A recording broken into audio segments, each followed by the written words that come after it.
Integrity and excellence in public service, these are qualities that qualify career executives of the government to be nominated as a recipient of the Gawad CES Presidential Award, handed every year to those who deliver exemplary service to our people. And joining us tonight on NewsLife is Antonette Allores, Executive Director of the Career Executive Board. Good evening, ma'am, and welcome to NewsLife. Good evening, Robert and Isabel, and to your viewers as well. Ma'am, to start us out, what is the Gawad CES all about and what is its basis? The Gawad Career Executive Service is the annual recognition program for our Career Executive Service eligibles or officers.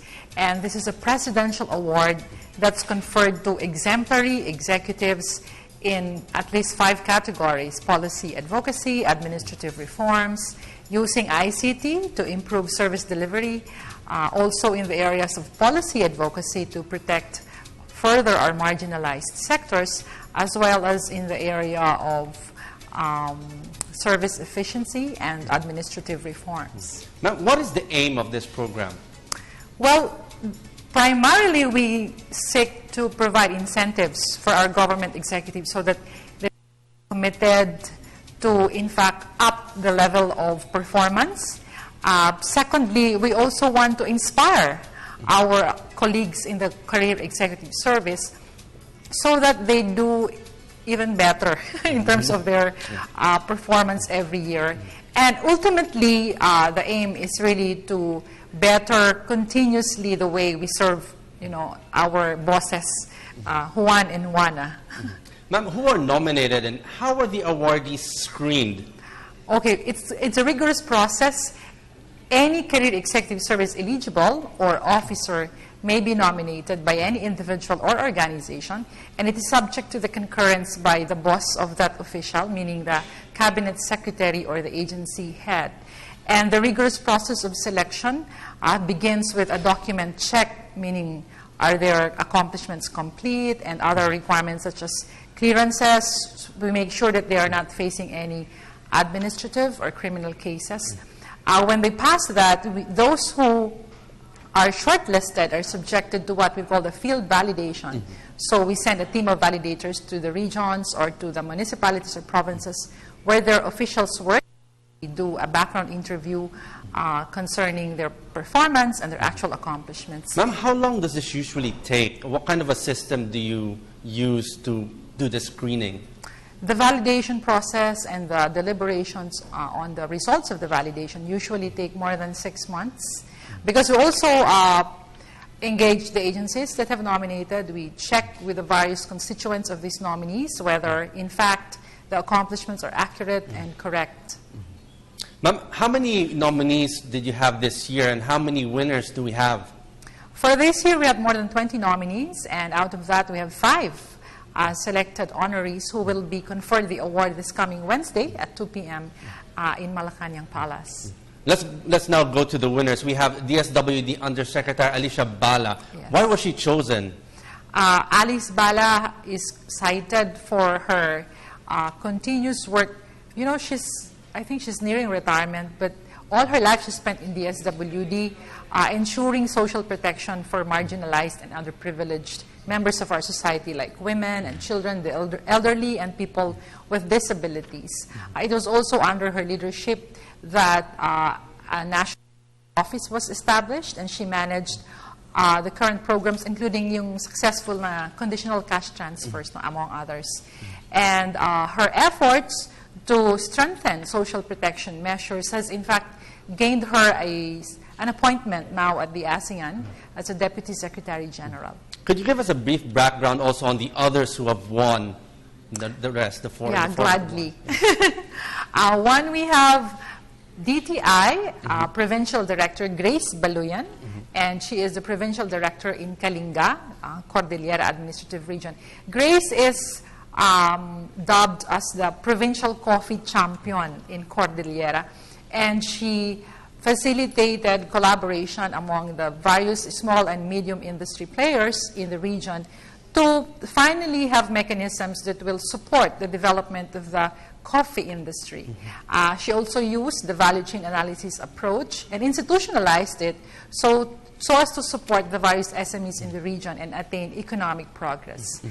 We also have DSWD, Regional Director Arnel Garcia, whose accomplishments when he was the Regional Director in Tugigaraw, Cagayan, was to facilitate the communities where he worked and enable the people to become ready when disaster strikes. So I think Arnel's vision then was to really ensure that the communities where he worked and lived at that for the past 5 years when he was there was to protect the vulnerable sectors also from the consequences of disaster. Another honoree is Regional Director Brenda Manzano of the DOST in Region 9. And Brenda initiated various reforms, administrative reforms, to improve the standards of service of DOST Region 9. And for that, last year, her office was awarded the Philippine Quality Award, and also a lot of their processes have been ISO certified such that their service standards are compliant and benchmarked with international standards. And another one, the final awardee, is Assistant Superintendent Ramir Oritico. He is from Cebu, but he's now OIC of the Division of Schools in Dumaguete City. Ramir, for his part, conceptualized and implemented the project to support K-12 implementation. So he developed assessment materials to help teachers do assessment, but especially because we are just in the pilot implementation stage of the K-12 program. He also put in place computerization efforts so that they can track the benefits given to teachers. Nama, it's truly inspiring what your nominees have accomplished. Now, with this, you've been doing this every year. Now, how does this help in the government's path towards good governance? Well, for one, hopefully the inspiring stories that these executives share with the rest of our colleagues in government will not only leave inspiration, but also share the zeal to really serve the public well. And in the words of the late Secretary Jess Robredo, it's not just competence or excellence, but it's also integrity. It's an essential ingredient in serving the public. And hopefully the life stories and the careers of these people will precisely convey that to and our colleagues in government. Ma'am, does this also help in the government's campaign and the anti-red tape? Certainly, because one category is actually two categories, if I may mention, the one on administrative reforms and also the one that requires the use of ICT as an enabling tool to improve service delivery.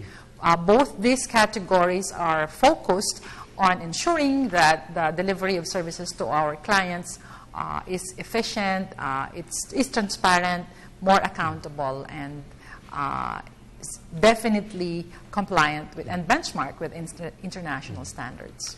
Ma'am, in the several years that the Gawad CES have been looking at the accomplishments of these people, has this, as a final word, has this actually improved the quality of government managers and directors in the delivery of the services to our people?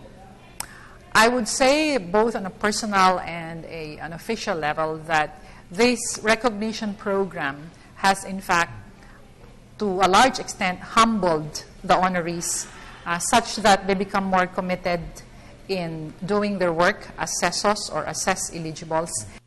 By being exemplar leaders, inevitably the zeal and the commitment to serve our public well becomes contagious and infects the people around them, the subordinates that they work with, and hopefully the President as our Chief Executive is fully supported in achieving the goals of the administration, particularly in doing a lot of reforms now and in the last 3 years in the righteous path of governance. Okay, on that note, thank you very much for joining us here tonight at NewsLife. That was Ms. Antonette Allores, Executive Director of the Career Executive Board of the Civil Service Commission. Thank you, ma'am. Thank you and good night.